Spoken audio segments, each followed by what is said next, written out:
before I press the That's button. okay. No, everyone can hear about me Hello, moving. It'll be everyone. great. Welcome to the Superman Homepage Live, brought to you by supermanhomepage.com. A Supergirl star is dropping hints about the upcoming movie. James Gunn goes off on fans about CGI versus AI. We've got a mother who was sitting on a treasure trove in her attic. All these stories and more in tonight's Superman Homepage Live. Join us across the next hour for Superman content you actually want to talk about. My name is Steve Eunice, and I'm joined tonight by my good friend, Michael Bailey. Hey, Michael. Yes, we're the only ones doing that. Everyone else is just talking about stuff that doesn't matter, Yeah, except the people we exactly. like. They're talking about great stuff, but 100%. And sadly, Mark is not with us tonight. Mark's had a rough day, and we wish him all the best. He cannot be with us tonight, but will hopefully join us next week, so we're wishing him all the best. But it's the original, the dynamic duo from the very yeah, beginning, running tonight's 14 show. So years and counting. who's counting? Can you believe it? Apparently, I am because I said it was Yeah. 14 years. So, That's crazy. 14 years. And you yeah, you haven't aged a day. that is a damn lie, and you know it. My hairline is receding as we speak, and I have much longer hair. We'll have to do one of those Than I did. time lapse things, or with the both of us from like a screen cap from everyone over the last. And then Yeah, just but like, mine's gonna look like that scene from Indiana Jones and the Last Crusade when the bad guy drinks from the wrong cup. That's what mine's gonna look like. Yours is gonna look like, oh wow, he got better looking. So, but still, very funny. We'll do it in reverse for you, okay? We'll put it from now till back then. yeah, that'll be good. That'll throw everyone off. So, Very happy good. birthday, All right. Michael. It's not my birthday, but I appreciate it, Celeste. But my birthday, Celeste is rather new to the show. She may not know that my birthday is actually February 29th. Same day as So Superman. same day as Superman and Captain Marvel. So the Shazam Captain Marvel. So Yes. I get to, I'm turning 50 this year, or as I also like to say, 12 and a half. So Well done. Well done. All right. Well, yes, it's not Michael's birthday, but happy Monday, Michael. yes, this is the only happy thing about Monday. Here in All the right, States. well, let's get into tonight's topics. But before we do that, some housekeeping out of the way. We want to, firstly, November 3rd, 2025 show. We're going to be covering the topics that I mentioned at the top of the show. We'll also be turning to you to ask comments and questions about any topic you'd like to discuss. And Michael, fans can call in if they want to be part of the show. How do they go about doing that?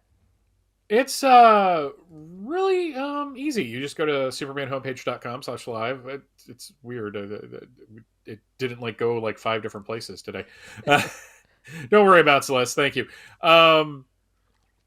Anyways, supermanhomepage.com/live. Press the call now button, and you'll be taken to the green room where you can watch the show as you're waiting to come on. You can also use your phone to scan the QR code next to me to go to the same place. If you are using your computer, laptop, desktop, whatever, and you're using an external speaker, please mute that before we get you on, because we're on a bit of a delay, and we that screws everything up. Speaking of screwing up, if you're going to use your phone, please use headphones or AirPods or whatever, Bluetooth, 2 tin cans connected by string, because all of those work better than the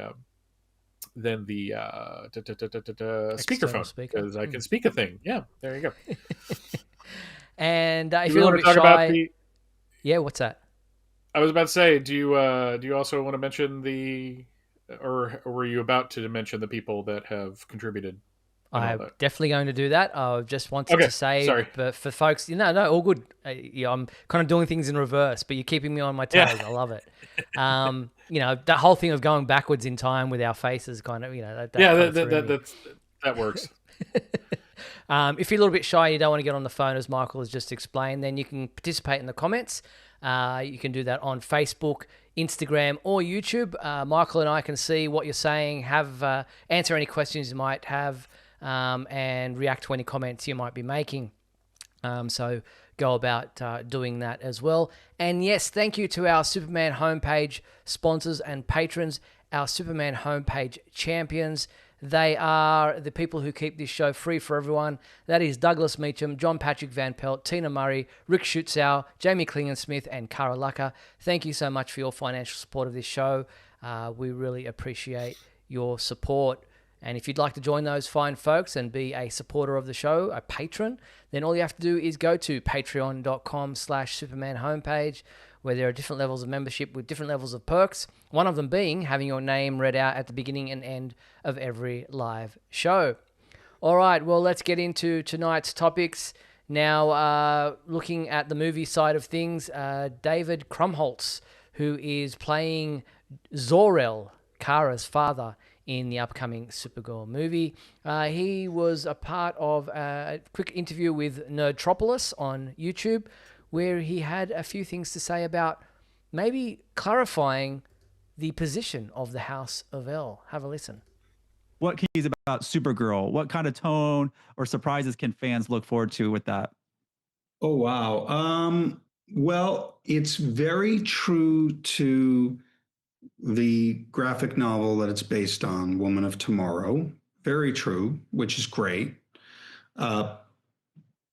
Plus Lobo, which I can say everybody knows that Jason Momoa is playing Lobo in it. So it's that comic plus Lobo. What else can I say? I can't say much, man. I'll just say that I'm thrilled to be sort of the next piece of telling the story of Krypton and sort of further. Yeah, so, and sort of further clarifying the position of the House of El. But will they redeem those characters? Because I saw before I let you go, because I know you got a lot to say on this. Yeah, I saw some. I think it was Scotty V, our good old friend, saying, "How can Kara have grown up on a world like Krypton with what we know from Jor-El and Lara, and still be Supergirl, where obviously Superman didn't know any of that, but would Kara have known?" Yeah, here's the thing. A couple different things. One, no, I don't think they need to be redeemed. I like the fact that this version of Jor-El and Lara are jerks. It's one of those moments in Superman fandom where I look at everybody else and I'm just sitting there on the island by myself, waving as the boat goes by. I'm just like, okay, everybody's going in that direction. I'm just going to stay here. And I'm not saying that is like any kind of like I'm a free thinker and all that. It's just my opinion. I've seen so many versions of Jor-El and Lara that as long as Superman's good, I'm fine. If like the situation was reversed and Superman was a jerk and Jor-El and Lara were great, I'd be like, no, we need to change this now. But the people, I think, are thinking too small when it comes to the relations of these characters. Supergirl becoming Supergirl, one, we don't know if she's a hero at all. We don't know anything about her. We just know that she's drunk and she has an S on her chest and, breaks into the Fortress of Solitude because she can't find the key and has a dog that she is woefully inadequate at taking care of. But we don't know if Zor-El is completely different from his brother. I mean, if you look at like the Christopher Reeve films and with the Supergirl movie with Helen Slater, years ago, a friend of mine pointed out that basically it looked like that version of Argo City was like the hippie commune, where everybody was dressed differently and they just did something different. So it is entirely possible that Zor-El is actually more like what we want Jor-El to be. But if you've read Woman of Tomorrow, Zor-El is kind of standoffish. So I'm going to be kind of interested. More than anything, I love that David Krumholtz is playing him. I love him. I have been following his career literally since I've been a teenager because we're roughly the same age and he's been working that long. And I'm glad that he gets to be in another DC project besides the Justice League of America pilot from 1997, which is moving images that make up a story. But really? No, it's just I think that we really just have to see what this movie does, and then we can have a more thorough conversation about what this version of Krypton is like, because we only have half the story now, and everybody saying, well, how can Supergirl not know, or how can Supergirl, or how can Zora? Guys, just we've got less than a year. We don't have to wait very long to see that. Yeah, exactly. We can speculate. I guess that's part of what fandom does. But yeah, we'll have to wait and see just how much she knows. What are Jor-El and Lara not atypical of Kryptonian society? Are they something completely different? Did Zor-El have a similar view or a completely different view to his brother? We don't know. John Patrick Van Pelt says, isn't Jor-El's brother supposed to be a villain in Supergirl? Look, we cannot take any previous version, even Supergirl Woman of Tomorrow, as gospel or as indicative of what this movie will be like. Yes, David Krumholtz does say that it's very faithful to the graphic novel or comic book story, Supergirl Woman of Tomorrow, but they can take license with whatever they want. And, the fact that they're bringing Lobo in obviously shows us that they are going in a different direction to what the comic book itself had, because Lobo wasn't part of that. But yeah, we'll just have to wait and see how the Kryptonians are portrayed in this, what kind of a character Zor-El is, how big a role he plays in this, because Jor-El and Lara were only in that recorded message, and that was it. But do we see more of Kara's background and her, flashbacks or what have you, and have Zor-El and her mum be part of the story in a more in-depth way? We just have to wait and see. Yeah, I have a feeling it's all going to be flashbacks. As if they follow the graphic novel, I have a feeling that the narrator is probably going to be the girl that she's helping, because that's how it shaped up in the in the book, and through that they told the flashbacks of how Argo City survived Krypton's destruction and then died. I have a feeling they're going to lean heavily into that, because that makes her overall attitude that we've seen make kind of sense. If she's like a victim of trauma, then maybe she's not handling it well, and this helps her work through that. So it's just a whole thing. Yeah, exactly. Justin in the comments asks, what's Lobo's stance in Supergirl as a bounty hunter? It'll be interesting to see how they shoehorn him into the story, but the fact he's a bounty hunter and Supergirl is pretty much hired as a bounty hunter by Ruthie to hunt down Krem, who was responsible for killing her father. That's Ruthie's father. Then, Lobo could join them in that quest for a period of time. Yeah, I mean, that story is basically True Grit meets the legend of, or Who Shot Liberty Valance. That's the name of the movie, but with Supergirl in it and in space. So it's very easy to put Lobo in there because you have a bunch of bounty hunters. So he's just another one of the bounty hunters, and James Gunn was just really excited to get Lobo into the DCU this early, which again baffles me, but that's just, again, I'm on that island by myself waving as all the Lobo fans go by. So Mind the Gap says, if Woman of Tomorrow is based on True Grit, which is another story, a movie that is, I guess, along the lines of the same story, then the little girl in those movies asks two people to help her, so they could be trying to draw from that. Yep, absolutely. All right. Just a quick question from John Patrick Van Pelt. Is DC Studios and Warner Brothers removing all the DC animated films on HBO Max moving forward? Not that I've heard of. Look, that's we haven't reported on anything going on with the sale of, or the possible or alleged sale of Warner Brothers too much, because it is all speculation at this point in time. There are reports out there with people saying that Netflix is looking to do this, and Paramount, and all these different ideas that are being thrown out there that could be possible. And if they do sell to this person, then James Gunn is going to definitely be part. Look, folks, nobody knows anything at this point in time other than those who are in the boardrooms sitting down having these discussions.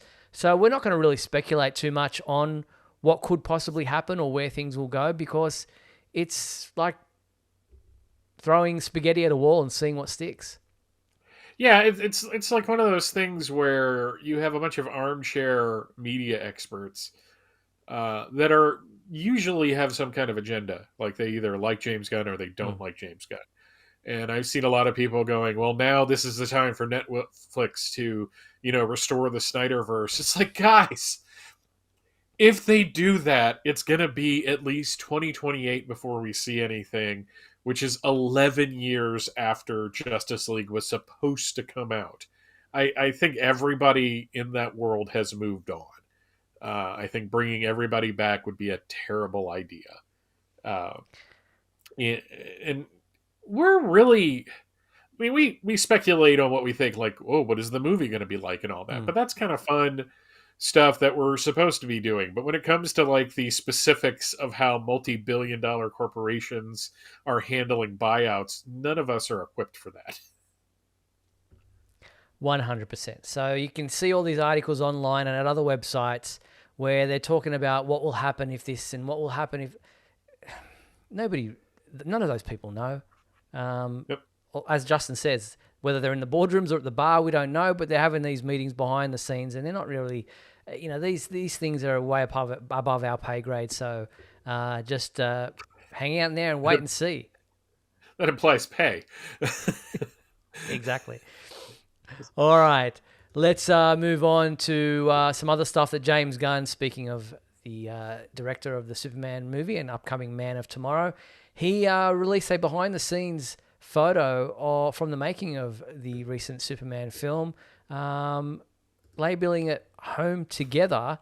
And it's obviously these guys, Nicholas Hoult, David Krumholtz, Trevor Newland, who's playing Mr. Handsome, and Anthony Carrigan as Metamorpho, like recreating the Home Alone scream, but James Gunn labeled it Home Together. I think it's really funny. I also love that we keep calling him Mr. Handsome when he wasn't called that at all in the film.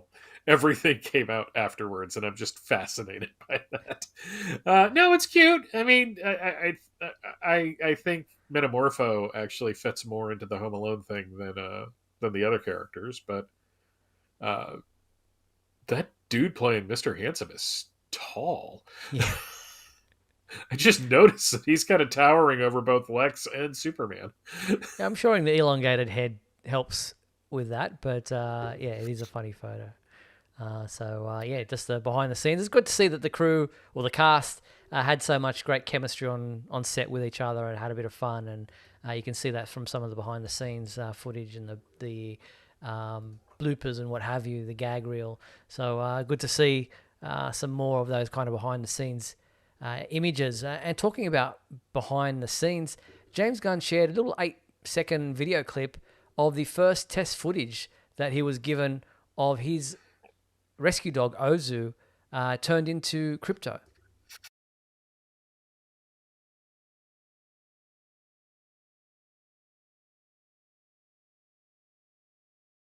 And there was no audio with that. It was just test footage.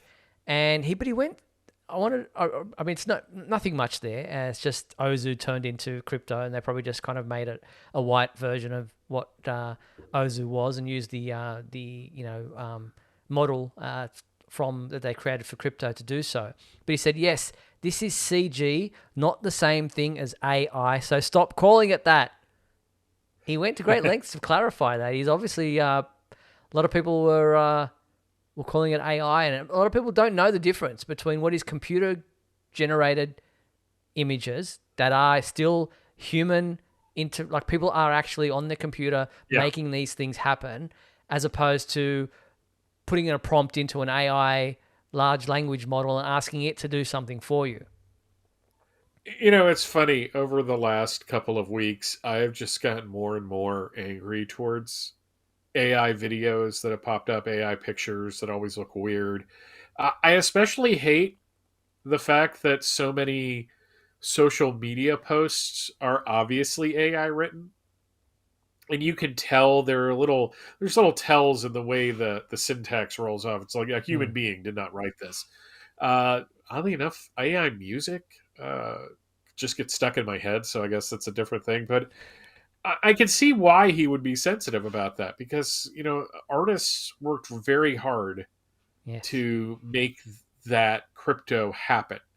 And the fact that it does look as like the visual effects in that movie looked really good, and the CGI was pretty seamless into the film, as opposed to a lot of like the post Endgame Marvel films, where, or even some of the pre Endgame Marvel films, where they look like cutscenes from a video game because it's so rushed. Mm. So if somebody's out there saying, "Well, this is AI," and you want to speak up for the people that work for you and have given life to the things that you want to. I mean, he talked about the fact that they don't have a really extravagant pre-credits like DC Studio sequence because they had a dog they wanted to animate. So I'd be the same. I really would. Yeah, exactly. And yeah, no, that is not Streaky. That is James Gunn's pet cat. And so obviously that is a video that he'd shot of Ozu doing that with the cat. And then what they did was use computer graphics imagery to replace Ozu with the model that they created for Krypto. So that's what's happened there. Look, obviously there's a lot of people who have very strong opinions on AI one way or the other. I saw someone today post a meme of, if you are using AI, you are courting Hitler, and like it's like pretty much I don't think it's saying that serious. Look, personally, I think it's the way of the future. Whether you like it or not, AI is here to stay. I understand people's problems with using AI artwork or generating artwork using AI, because they feel like that is cheating, because AI scraped the internet for real artists' work to create those models. But as far as using it in everyday business or everyday work to help reduce the mundane stuff that we have to do, we already do that with computers. It's just taking it to the next step. So there are different ways to use AI. That it's not to say AI is evil or I hate AI. It's like saying computers are evil, I hate computers, because people feel like computers took someone's job. It's advancement. Things are always going to advance. It's the way you use these things that I think we need to be careful of. And there's other things to consider as well. Data centers, which are used to propagate this stuff, are pretty terrible for the environment. There's one literally up the street from me, and they use so many of the resources in terms of electricity and water, and they're kind of heating up things too. It's very Mm. strange. I'm not saying this is uh, totally accurate, but it did rain a lot more this past summer after this thing went live. Uh, and that's kind of strange because we have been in a drought for a very long time, but we're also in a temperate rainforest. But that's entirely beside the point. No, the AI is your autocorrect on your phone. I Yeah. mean, when you really think about it, so it's like everything else. There's a valid conversation to have about the pros and cons, and it's not one thing. No. Uh, you know, so I just think that for a lot of things, especially in terms of writing, I think it takes the human element out of words that you're reading. Mm. Even when it was just the intern they hired to be their social media person, there was a kind of a personality there. And now that it's just like, and this movie, which has thrilled audiences for decades online, it was just like, oh god, you're AI, you're either AI or really crappy writer. It's one or the other. One or But the other. when you're doing things in business, as Steve mentioned, you know, I don't want to sit there and type out a whole thing. I'll just hit a couple keywords. It'll propagate in the thing that I'm sending off to the soulless corporate person that I'm sending it to anyway. So it's kind of like soulless meaning soulless in a way. So it was funny though, because today I've been trying to get more into writing again, and I opened up Word and it has the Copilot thing Right. that Microsoft is using, and it's like, do you want to write this? And I'm like, no, I want to write something. I don't want you to write something. I want to write something. Please get off of my screen. It's so funny. It is all pervasive at the moment. It's everywhere. But we're not here to talk too much about AI. We're here to talk about Superman. So Yes. just kind of want to touch on that because people were asking about that, and we were talking about James Gunn's issue with people calling Krypto AI and not CG, and they are completely different. All right, let's quickly look at some action figures, premium format figures by Sideshow Collectibles from the Superman movie, the Superman and Krypto premium format figures. They released this little bit of an unboxing video, which I want to show you quickly. Eyes up here, buddy. It's the Superman and Krypto 6-scale figure set by Hot Toys from the inaugural DC Studios film Superman. The box's transparent slipcover features a crystalline Superman logo, and sliding it off frees the gatefold, which opens to reveal some heroic interior art, as well as a window through which the Superman figure can be glimpsed along with all of its accessories, including several swap-out hands, an environmental base, and, of course, Krypto. The Superman. Now, obviously, you can watch the full video available at our website. But yeah, that figure is available. I think it says $285 for the Superman figure.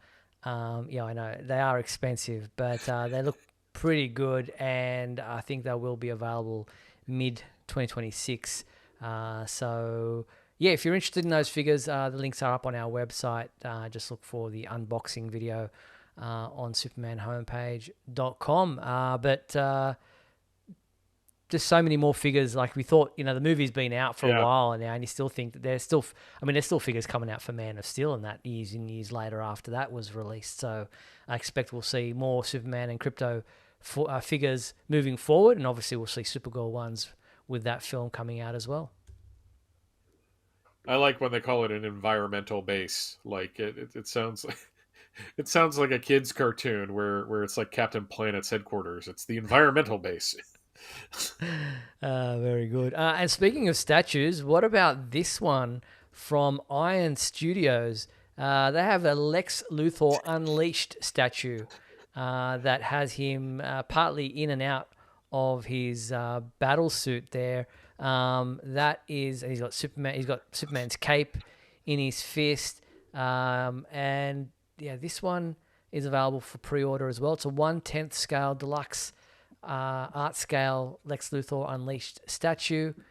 He's got kryptonite in his hand. They're all different mechanical things that are around him. There's the cape, torn shred of cape in his hand, and he is a pretty impressive figure, this one. Yeah, I think this is also it originally started out as like a Jeff Bezos figure, and they're just like, no, we can't make that work, so we're going to call it Lex Luthor. No, God, I'm going to sound like I'm cranky again tonight. I am tired of the bulky Lex armor. I like the armor being a little sleeker, a little more superpowers like. Because when it's too bulky, it's just kind of generic, except if it's painted another color. It's like I loved the armor in Superman and Lois, but it was gray. So like they got the green and purple and the heads up display, but otherwise but no, it's impressive. It's probably what, $575? Let me quickly go to the website, the link on our site, $349. Okay, so I would have lost this particular round of that game show with Drew Carey. Guess how much it's worth. All right. Exactly. All right, we're going to take a quick break. We're at the halfway mark of tonight's show. Then we're going to come back on the flip side. We're going to do the fan favorite question. We've got This Week in History. And we've got this comic book that was found in an attic that could break records. We're going to be back after these messages. Don't go anywhere. We'll be back in a moment with the exciting climax of today's episode. So stand by.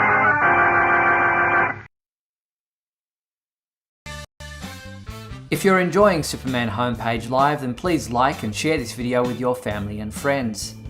Also, if you'd like to subscribe to our YouTube channel, then you can click on the bell to receive notifications whenever we post a new video. You can also join our YouTube membership program, just click the join button below. Or you can become a patron and support our website by going to patreon.com/Superman Homepage.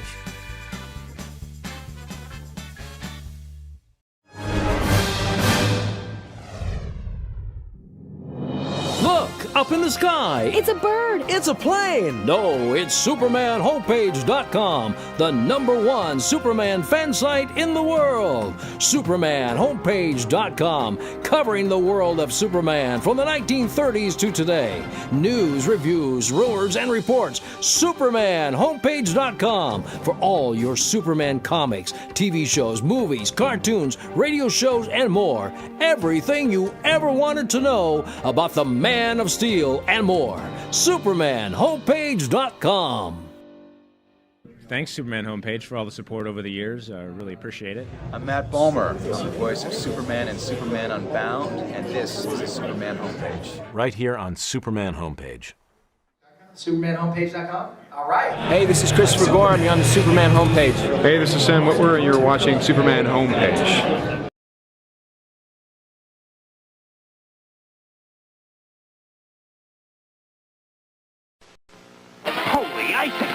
In their daily pursuit of justice, our superheroes characters do battle with the world's most evil villain. Where will the next evil villain come from? Maybe you will create them in Post Superheroes Create a Villain Contest. Grand prize. 9 kids win a one-week trip to Hollywood. They'll have breakfast with these superheroes. And the villain they've created. Second prize, 1,000 win bicycles. Millions will enter, and everyone who does gets Superheroes puffy stickers. Details on specially marked boxes of Alphabet, Super Sugar Crisp, Honeycomb, and Pebble cereals. You can draw and paint your villain in the picture provided. 3 different pictures. Superman, Wonder Woman, Batman and Robin. 3 grand prizes per picture. The most original villains win. Holy Hollywood! Post Superheroes Create a Villain Contest. Details on specially marked boxes of Alphabet, Super Sugar Crisp, Honeycomb, and Pebble cereals.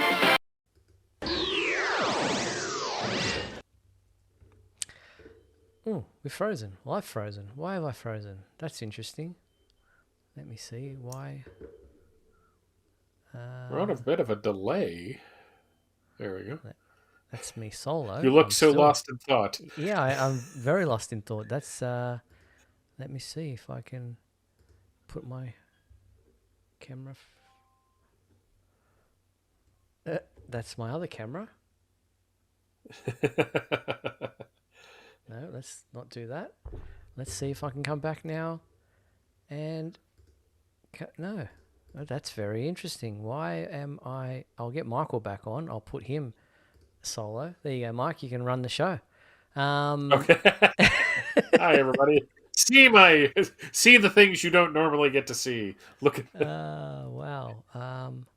That is strange. My camera has completely frozen. All right, let me try to figure that out. But in the meantime, Michael, why don't you do This Week in History, and I'll try to figure out my camera in the background. Here we go. Sounds like a good. Come with me now, my son, as we break through the bars of your earthly confinement, traveling through time and space. It's a pretty average week, I would say. We just started in 1955 with Superman number 102, where we're obviously doing kind of a Gulliver's Travels thing here. That title would not fly today. They would not have that word in a title for a story. Now that I think about it, 1965, we have 80 issues later. I don't think that's much better. Mills Armored Truck. Yeah. This is a standard like mid-60s Superman story. A great 2-part novel. I love how they're calling it a novel when it's just one comic. 1975, we have Justice League of America number 127, where obviously Superman has had enough of Hal Jordan. We also have limited collector's edition C43, which is a Treasury comic and reprints the Superman Christmas adventure from 1943, I believe that is, which was also turned into a radio adventure. And also Superman Family number 175, very early into that run. 1985, DC Comics presents number 90, where Superman teams up with Firestorm and Captain Atom. This is in that weird kind of nebulous period between the end of Crisis and Man of Steel, and even Captain Atom becoming something completely different in 1987. So 1995, Superman, The Man of Tomorrow, number 3, which is an Underworld Unleashed crossover. This is where we basically get kind of the full story on how Lex Luthor came back during the a couple issues before this in Superman the Man of Tomorrow number 1. 2005, we have Superman number 223, which has a very sad looking Supergirl flying into space as Superman is watching Earth behind her, but also kind of checking out her butt. That's kind of weird. We're going to move on from that. 2015, Justice League Darkseid War Superman. That's a mouthful. Number 1. Where Superman gets all powered up and becomes a huge jerk. That was my takeaway from the story. It wasn't bad. It was just like, wow, he became kind of a jerk. In the real world, only 2 things to talk about. Kiana Madaria was born in 1992. She was the voice of Kara on My Adventures of Superman. And November 7th, which is Friday, is traditionally recognized as the birthday of Martha Kent. And that's a very sweet picture for Man of Steel number 1 to pull, Steve. And that, I think that's for Man of Steel. No, that's not for Man of Steel. Is it? I don't know. Because that looks like Jerry Ordway as well. So I could be completely wrong about that. Before I put my foot in my mouth any further, that is This Week in History. Thank you, Michael. I am going to try to change over to a different camera. I'm going to put you back on solo and see if I can add myself.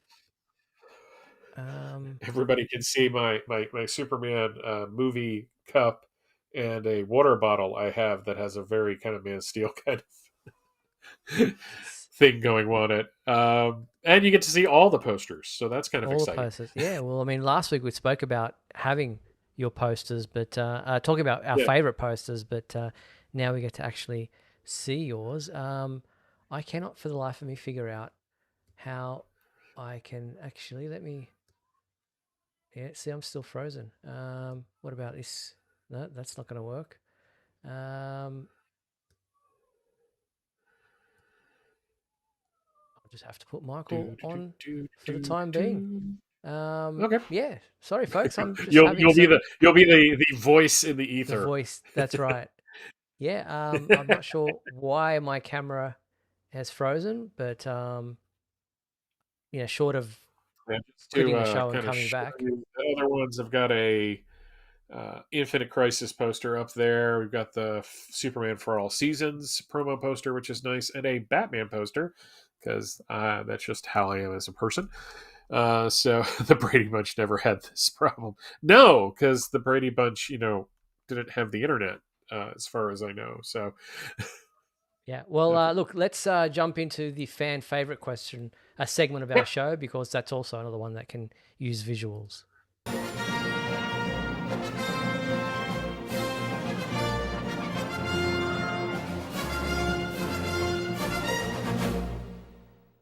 All right, so the fan favorite question from last week was, what is your favorite Blu-ray or DVD Superman cover artwork?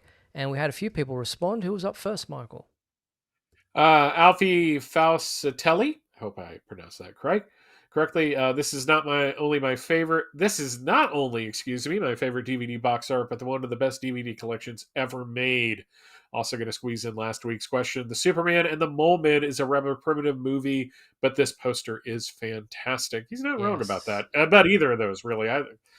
I still have very happy memories of going to Best Buy and picking up that DVD set when it came out.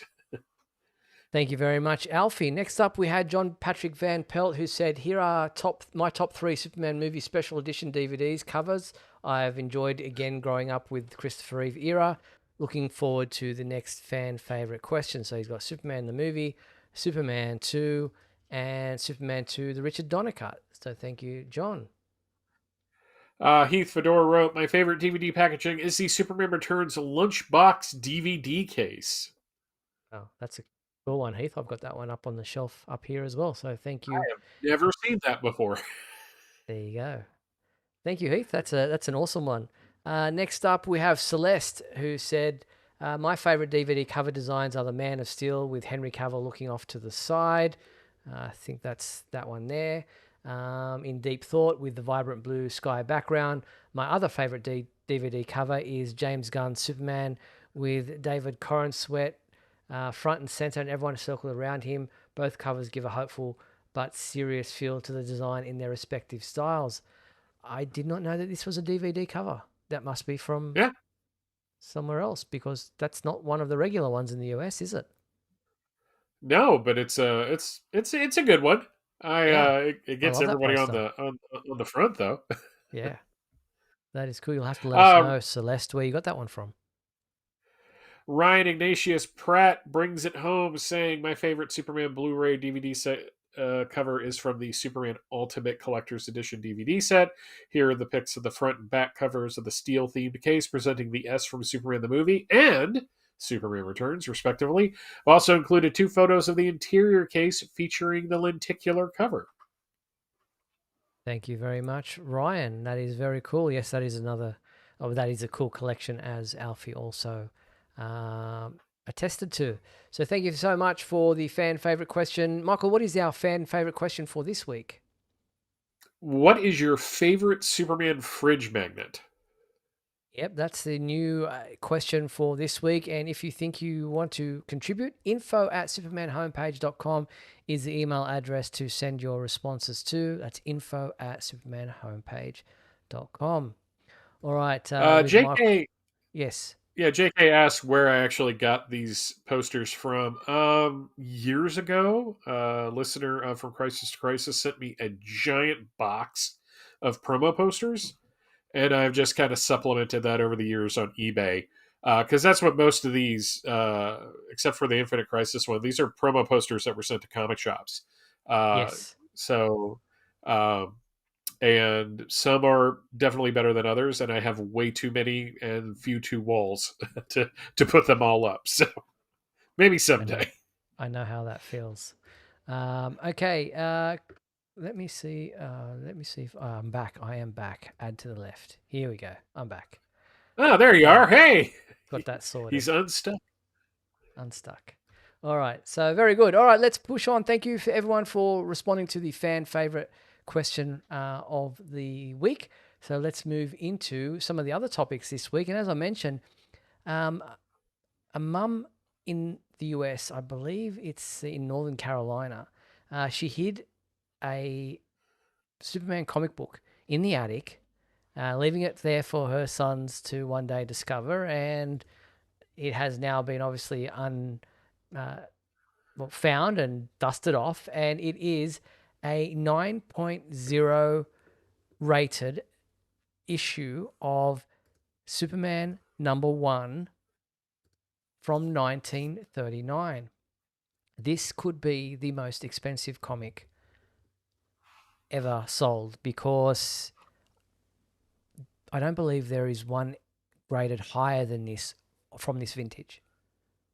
I would be surprised if there is. I am shocked that it was rated as high as it was, especially if it was kept in an attic in North Carolina.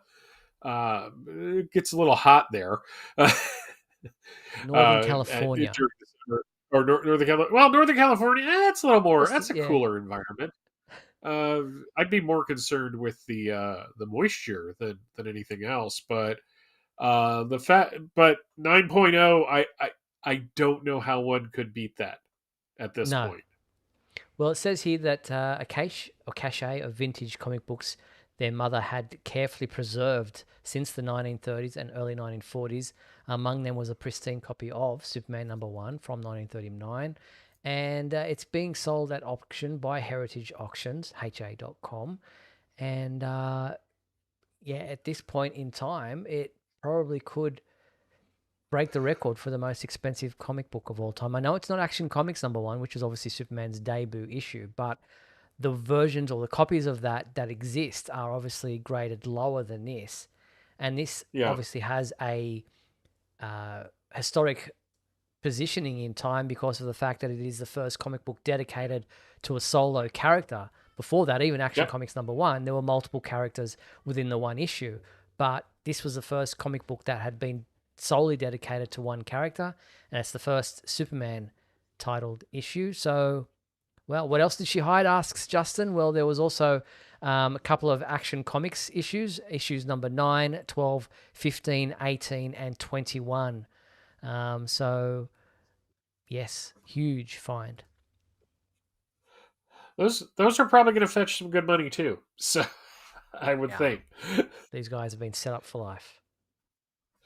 Yep, just because somebody hid something in the attic. I mean, usually when you're in the attic looking for stuff, you find something hidden. It's like a dead rat or something. A dead body. It's like a skeleton. Skeleton in the closet. What is in your attic, Steve? Probably dead rats. Okay. Yeah, we don't actually have an attic, so we've got roof space, but that's about it. Okay, well, that's fair. All right, so that auction I think begins. Let's see, it's late November 20th to 22nd, so later this month. Heritage Comic Books signature auction, November 20th to 22nd, to see what the value of this comic book sells for. Looking forward to finding that out. On the comic books that you can probably afford, DCKO #1, the big crossover event that is the current thing that DC are doing. #1 issue is returning to press for a second printing, as Justice League The Omega Act Special #1 and Titans #28, which are part of the DCKO event. And to do that, they've got a variant cover or a couple of variant covers to go with the second printing. One of them being this one, and then there's this one, which has the a variant on the 3 different characters, obviously Absolute Superman, Batman, and Wonder Woman. Yeah, I'm glad that story seems to be doing well. It seems to be having people legitimately excited in it. Yeah. Well, I haven't read the first issue yet. First issue came out last week, I believe it was. I haven't gotten around to reading it yet, but it seems to be exciting everyone, and I'm looking forward to seeing just how it all plays out and following along with it. And we're reviewing the issues at Superman homepage, so make sure you follow along with the reviews as they come out. I wish I had more to say. Yeah, no, all good. All good. So this past weekend, Cincinnati Comic-Con was a big expo where they had one of the largest collections of Superman-related celebrities in one place at the same time. And John Barker, who's a follower of the website and was attending at Cincinnati Comic-Con, wrote up a whole report with photos and what have you from his experience at the convention. And it sounded like it was a great time. Sadly, they didn't allow a lot of the videos, a lot of the panels to be videoed. Otherwise, we would have shared them for you up on our website from people who were able to record them. But he was able to meet some of the, the comic creators, some of the animated people who are behind Superman the animated series and things like that. And Batman the animated series, you've got Dan Reba, Alan Burnett, Stan Berkowitz. He looked like he had a great time meeting some awesome people who were there. And obviously there was this panel with the 2 voices of Superman in animated form, and then there was a Superman and Lois panel as well with Bitsy and Tyler. So thank you, John, for posting that report, and I'm glad you were able to attend and have such a great time. Yeah, I really hate that I can't go to these things. Just for various reasons I can't go. But it would be really great to get to see all those Superman people in one space and not have to be able to go to those panels and such. Uh, it's not that I'm jealous, but I am jealous. A quick question from John Patrick Van Pelt says, does KO stand for anything in the comics? It stands for knockout. It's KO is, like in boxing terms, a knockout. That's what it stands for, and it's a big brawl, it's a big fight, it's a big tournament, and that's why it's called DC KO. It's just playing on that idea of being a big knockout, drag-out fight. So that's hope that answers your questions. Justin says, what happened to calling it Elseworlds? I guess because it's in continuity. Yeah. I would assume, because this is actually happening. Shockingly, as part of the ongoing story within the comics. So I hope that answers your question. All right, Michael, you're very interested in the audiobooks, and you've always loved, and we've had some great guests on this show who have lent their voice to Superman over the years, especially this gentleman, if I can find it, because I always love playing this audio. This is James Konachek, the voice of Superman. You're listening to KAL Live. It's when we were obviously called Radio KAL, but now we're on Superman Homepage Live. But the All-Star Superman adaptation into an audiobook format is coming out, and voice actor Mark Thompson and executive producer Nick Martorelli did a video talking about the making of this audiobook. Here's a little bit of that. A project like this comes together. We have been talking to DC Comics about doing something with them for a while, and All-Star Superman was the first project we talked about, the first project that we kind of wanted to do to tie in with the movie that came out. And so it was always going to be All-Star. And we were talking about, okay, well, what do we need for the script? What's the full cast going to be? How are we going to approach the very visual language of this and turn it into something that we can say out loud? That's really cool. And that was your... Yeah, that's just a little bit of the start of that conversation, which is up on our website. It's a 35-minute video if you want to have a look at adapting the All-Star Superman comic book into an audiobook format.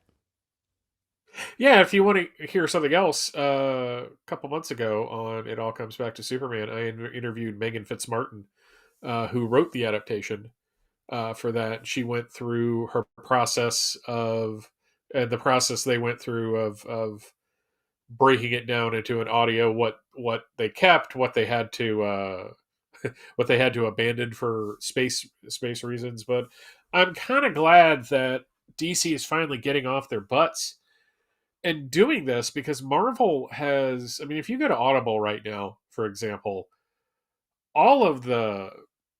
Marvel has been adapting all of their prose novels from the 1990s and early 2000s into audiobooks.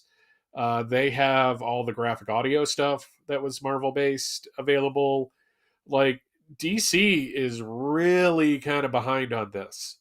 I know they did the Sandman a couple years ago, but I'm glad that they did All-Star Superman. I'm glad that Kingdom Come is coming out next month, or later this month, I guess I should say.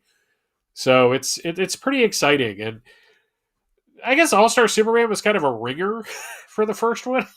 Sure. Considering the movie, recent movie is based on, in part, on All-Star Superman, or is inspired by All-Star Superman, it makes sense that would be the one that they would go with first, or that would be the first list on their wish list.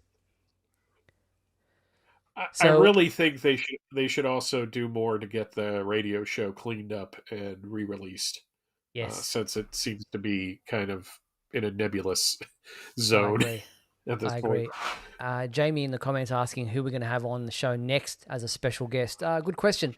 Nobody lined up at the moment as we kind of head towards the end of the year. It's kind of wrapping things up, trying to, you got to plan these things well in advance. I personally just appeared on the Krypton Report podcast. If you're interested in checking that podcast out, to hear an interview that I did myself, talking about Superman and the Superman homepage and the history of the Superman homepage, as well as promoting Beyond the Cape. Plug. So But nobody lined up at the moment. But we are always looking for people to bring on as special guests in the future. All right, and if you're interested in audiobooks, Amazon are currently having a exclusive offer where you can, for just 99 cents per month, get 3 months of unlimited audiobooks. That's stories, bestsellers, everything for just under $1 each month. For 3 months, you get unlimited audiobooks. After that trial period, it's $14.95 per month, but you can cancel any time with no strings attached. The offer ends December 16th. So head to our website, look for audiobooks on supermanhomepage.com, and you'll find the link for that special offer if you're interested in trying to check out some of those Superman audiobooks that have been a part, and All-Star Superman, and the upcoming release of, what was the other one? They're doing Kingdom Come. Yeah, so take that up. Also, Scott Brick reading It's Superman by Tom DeHaven is on Audible. Can't recommend that enough. Yes. I listen to it several times a year. There's a lot of good Superman stuff on there. Just in general, it's just, you can't get like the first bunch of the radio shows, which for some reason have George Reeves as their covers. Yeah, weird. I guess somebody said it's Adventures of Superman. Just plug it in. No one will notice. We noticed. We know. Just to tell you. Yes. All right. So wrapping things up, John Patrick Van Pelt has been asking me to talk about the new newsletter that the Superman homepage is putting together. It is called The Weekly Planet. It is a paid newsletter. It's $5 a month or $50 a year. And pretty much you get a weekly newsletter. So it's coming out every week. Where it's all the latest Superman news stories and exclusive insights delivered straight to your inbox every week. But don't fear if you're a subscriber of the newsletter for the the Big Blue Report, which is our twice monthly free newsletter that is continuing to be free. That has been around since 2001. That will continue to be available to everybody for free, so you don't have to worry. But if you are interested in getting a weekly newsletter straight into your inbox with all the latest Superman news, then check out supermanhomepage.com/newsletter. So that is what the Weekly Planet is all about. All right, so the other thing we should need to mention before we wrap up is that the Superman homepage trivia quiz has been updated for the beginning of the new month, and the 3 questions we are asking this time around are, according to the 2025 Superman movie, kindness is what type of music? The second question is, in the movie Superman 3, what slow song do Clark and Lana dance to at their high school reunion? And the third and last question is, which band sang the theme song to the TV series Smallville?